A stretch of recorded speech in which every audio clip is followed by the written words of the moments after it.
I'm Alexis. And I'm Tiffany, and we're the hosts of Legit KidLit, a video series where we get to see into the secret and silly lives of authors and illustrators.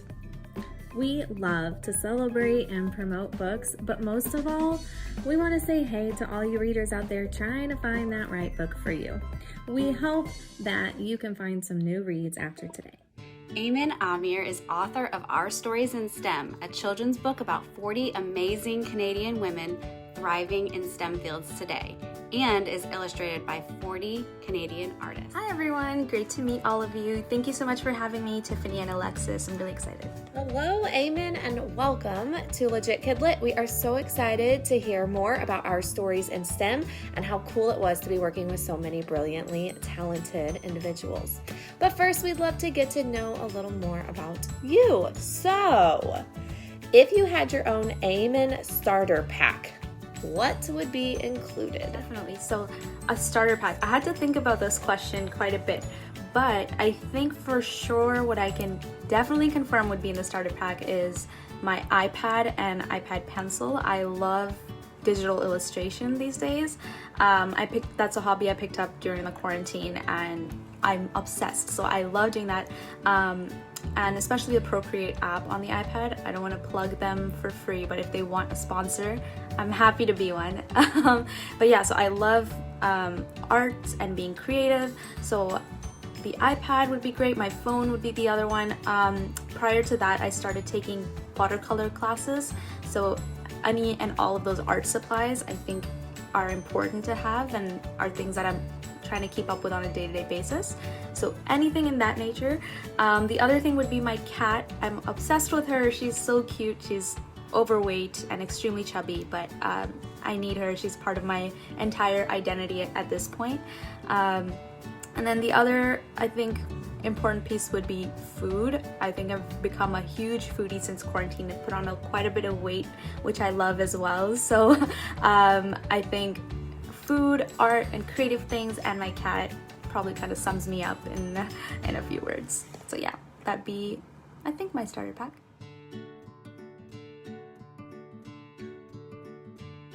Besides food, do you have any other guilty pleasures? Yes, so I think my biggest guilty pleasure right now, I mean, I don't feel guilty about it, it's just a pleasure. I love Kinder Surprise toys. I think they're so cool and such a unique and fun concept that I wish, and more toys and more candy and more other forms of things had this type of, surprises inside. I'd loved them since I was a kid, and in Canada they're not banned. I know in the US they're not available, but I love them and I love collecting those little toys that come out of it. And I think more things should be playful like that, like more food should be fun, just everything in life should have more fun aspects involved in it. And I think kids probably love Kinder Surprises for the same reason. So yeah, I'm obsessed with them. I like to collect them. I have a huge collection already. I started collecting them since my first year in university, so quite a while ago, but it hasn't grown too much because I don't want to eat too much chocolate, but it's grown an embarrassing amount for me at least. So yeah, I think Kinder Surprise is probably my biggest one. Let's talk about your book, Our Stories in STEM. So how did you come up with the idea for your book? Definitely. So it's not a new idea or a new concept by any means. I was actually inspired by another book that an artist and author that I really admire put out. Her name is Rachel Ignatowski, and she put out this book, and it's like an anthology of 50 women in science, and it's women across the globe, and they're kind of pioneers in their fields, and they've discovered all these new things, and they're Nobel Prize winners, and maybe some unsung heroes as well that didn't deserve or didn't receive the praise and accolades that they deserved in their time, so that she's giving them a voice now. So inspired by that, but the biggest thing was that I couldn't really relate to them. These are women from the 1800s and 1900s, and they're not really relatable in today's time because they didn't invent computer science as we know it, like Marie Curie or Ada Lovelace and all these giants in the field. And I thought it was beautiful, and I think my whole concept was that there's nothing really current and relatable out there right now for women in STEM, especially Canadian women in STEM. And I think being Canadian is so varied now, and I think that's something that maybe people from the US can understand as well, is that there's so much immigration and cross-cultural bonding, and folks that are maybe refugees or immigrants. Not everyone is born here, so the concept of nationality is very different as well. So how do you claim certain titles or geographic titles? So yeah, I just thought it was a really complex area that would be amazing to give a voice to other folks that are doing amazing work, not just in science, but in technology and engineering and math. And you know, I personally work in tech as well, and I found that representation is very singular in a lot of ways, and it's not often distilled down to younger children who kind of need that representation and validity the most. So you know, so that's kind of the whole concept behind why I wanted to do this project in particular, but I can dive deeper into kind of the how and the why furthermore if you'd like to hear about it. So a little bit more context as to why I cared about this issue. So for me, this is probably around when I was 11 or 12, my family moved to Canada, and we immigrated from Pakistan to Canada. And you know, in Pakistan, a lot of my identity was based on my education and my grades, and I really kind of built a personality around, hey, I'm the one who's good at school, and I'm the one who's good at math, and the one who performs well, and that was my whole identity. And for a lot of kids, they do base their identities on these type of things like sports or games or whatever they're into, and then obviously, you know, more influences come in and it shapes them into who they are. But for me, education was my thing. And then when I came to Canada and the school system was different, I had a lot of mismatch with my math grades. I failed a class for the first time, and I couldn't really understand that, oh, this is okay, it's just a different concept. I just thought, okay, I'm dumb, I don't get it, this is not for me. And so after that, you know, like, I don't know if this is the same in the US, but in Canada, there's a very strict system where the courses you take in grade 9 apply to your grade 10 and 11 and 12. And there's 2 streams. So there's an academic stream and an applied stream. And for most university programs, you should be in the academic stream because it's kind of like AP for America, I believe. So you're in the academic stream, and those courses apply to certain university programs. But if you're in the applied stream, most of those courses apply to college programs. And colleges there's just a stigma around it where it's kind of like community colleges where it's just considered less than universities or something, which is not really a reality in any way, but it's just something that people think. So I was thinking, okay, well, my grades are not great enough to be in the academic stream. I want to do all these things, and there's, you know, financial pressures from my family, there's academic performance pressures where you're, you know, as a first-gen immigrant, you're supposed to be doing well. Like, why did you move to another country for a better education and better opportunity if you're not applying to those opportunities? So there was a lot of mismatch in between my performance and ability to perform versus just me thinking I'm bad at something because I just needed a little extra help. So anyways, there was a lot of difficulty with me kind of figuring out what I wanted to do without any guidance. Even though there were a lot of things I liked to do, I just thought I'm not good enough to do those things and study those programs or go to further education in these fields or something. So it was a couple of years of confusion. I changed some programs and universities a couple of times, but I finally settled into a program and a career in technology, like in a very non-linear way. And it made me realize that, yes, this is really what I'd like to do, and I can do it. I just had to do it in an unconventional way. So it made me realize that I really want to help younger girls kind of figure out what they want to do as well. So how that kind of happened is that in my first or second year at university, I was in an internship at a tech incubator. It's called Velocity, and you know, there's a lot of startups that work out of this space, and I was thinking, this is amazing. My second internship, because I wanted to stay in that same space, was at Microsoft, and I was doing marketing and, you know, all that kind of stuff for them.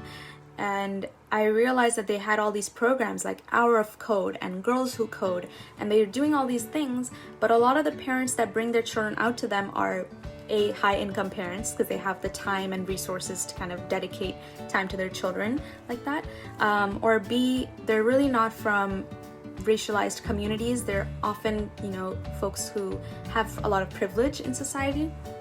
So there are not a lot of parents who even are aware of these free resources and free opportunities that are available for their children to learn more things or try something else out.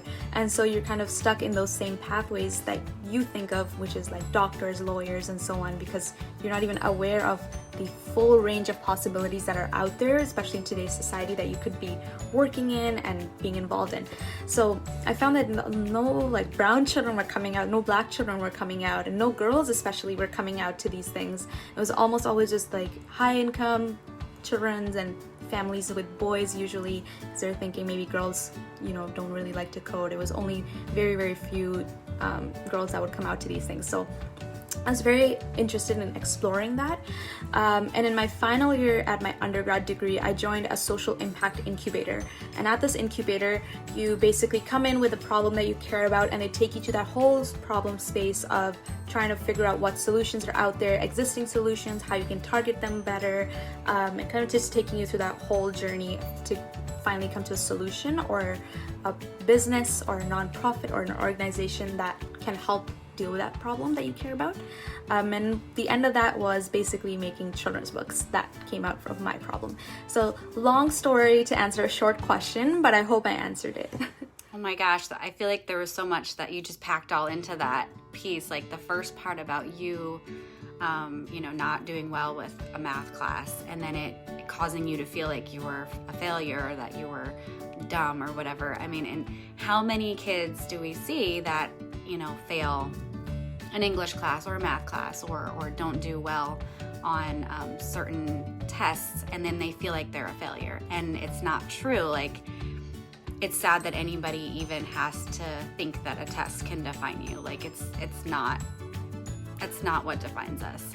And so you're just an inspiration to girls, anybody out there, to really find what your passion is and go for it. So I love all of that. So I was just going to say, thanks Tiffany for saying that. I just wanted to share this quick statistic. When I was doing a lot of research at the incubator, we found that younger children, especially, and younger girls especially, the first failure that they face, they kind of internalize that into their identity. But a lot of younger boys don't internalize it, and they just think it's like one more thing that just happened. It's like just an event that occurred, and I don't know what the full research behind it is. I mean, there's research on whether that's just a gender thing, but gender's so complex anyways, so it's many different concepts. Maybe it's like a socialized learning pattern or something. So there's really no concrete evidence into why that happens. It's just a thing that happens that girls, especially when they're younger, are way more likely to just internalize the first failure or the first letdown and and kind of make that their identity and live their life as if that's them for good. That's who they are, and that's who they will be for the future as well. And that's something that happened to me, of course, as well. And now I realize, I'm not a big fan of math. I don't like doing it, but I could if I just learned a little bit differently, because I did have to learn it later on in my university years. I had higher ed advanced math classes, and I was doing perfectly fine, because it was just, I kind of realized it wasn't me. It's just like the way it's taught and the system was different. It didn't make sense, but with a little extra help, I was perfectly fine. So I think just that concept of your first failure is not who you are. It's just a thing that happened. You'll be fine. You just move on from it and kind of don't make that who you are, is something that I had to learn the hard way. And I hope other girls can learn that much earlier, and not waste so much time, learning from these mistakes that they could make. I just want to say that talking to you, hearing you talk has made me so inspired, which is wonderful. Like, I believe in this too, and I think that you're doing great stuff by recognizing these women and showing, teaching about STEM and featuring all of those things. It's great. So thank you for the work that you've done. All right, we are nearing the end of our episode, but I think we have time for some truth or dare. Are you ready? Let's do it. I'm ready. Truth or dare? Okay, we'll do truth first. Is it true that you are giving away a copy of your book with today's episode? Yes, so I'm actually going to give away 2 copies, one to whoever wins it or keeps it, and then I'll give a second one for you to give to somebody else. That's so amazing and generous of you. Thank you.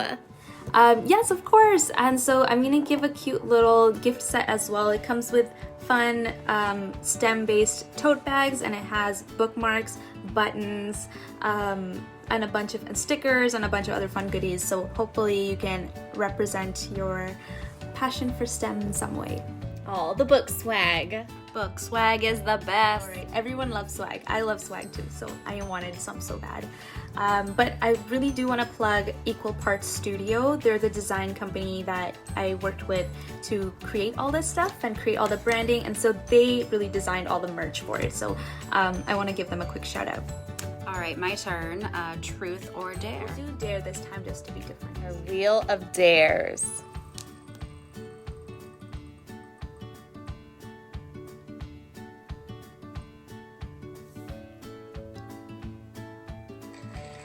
Draw your favorite movie, and we have to guess what it is. Perfect. I'm gonna make this a little difficult, and let's see if you can guess. I'm ready for the challenge. Okay, we'll do this charade style. I'll draw something in 5 seconds, and then we'll see what it looks like. All right, so I don't know if you can guess. And maybe we'll do this. I think that's giving it away. Harry Potter. Harry Potter! Maybe I made it way too easy. Should we do a second one? Let's do the second one. Okay, I drew this really quickly, but let me know if you can guess what movie this is. This would be probably my other favorite movie. Oh, I've seen that before, and I can't think. It's a Japanese movie? Yes, so if you kind of know that, that's probably pretty good. So it's a movie called My Neighbor Totoro, and it's one of the movies by this whole studio production house called Studio Ghibli, if I'm pronouncing that right.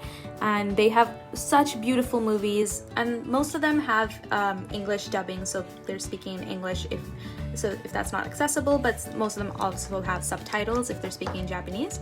But they're beautiful, and they're amazing for children to watch too. There's so many really, really pretty movies with really good meaning about friendship and being great, and there's a lot of women empowerment movies too. A lot of the protagonists in all those Studio Ghibli movies are young girls, so I would really recommend people to watch them. All right, one final one. Truth or dare? What will you end our episode on? I'm gonna go with dare because I'm feeling risky. Let's see what. I hope it's not karaoke. Karaoke, karaoke, karaoke! All right, the Wheel of Destiny. How will Aaiman end our episode? Do an impression. I got so nervous when it slowed down on karaoke. Okay, let me think. Who am I gonna do an impression? I'll be Hermione with her wand being an Apple Pencil. Alright. Okay, so Harry. Okay, I can't do this. Let's see. Harry, it's not Leviosa, it's Leviosa. I don't know what that was. Actually, wait, I have a better one. I just thought of it while doing the last one. I'm gonna be a young Disney Channel star. Do, do, do, do. You know when they do the little ears on TV? So I don't know if that counts as an impression. Those are both really good. And that is like the Hermione. It's not Leviosa, it's Leviosa. Oh, I can do this way better. Hi, I'm Aaiman, and you're watching Disney Channel.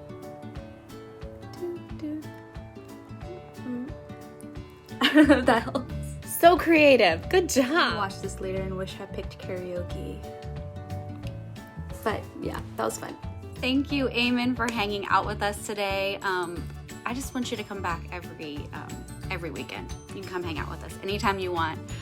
We are so excited to read about your book about women in STEM. To all our viewers out there, dream big, stay motivated, and get inspired by reading Aaiman's book, Our Stories in STEM.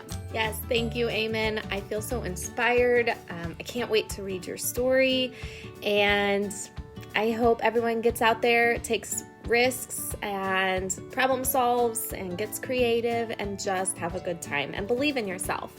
Well, thank you so much for having me, Tiffany and Alexis. I mean, you two are doing amazing work, sharing these voices and works of artists and creative folks and amazing other people who are so talented and putting all this awesome content out into the world and sharing them and giving them a platform. I think it's really, really important what you're doing, and I hope you kind of stay motivated and stick with it because it's important work, and you should really be patting yourself on the back for building such a great organization so far. And thank you so much for having me. I'm so excited, and thank you so much for your kind words. And yeah, I'm just happy to be here.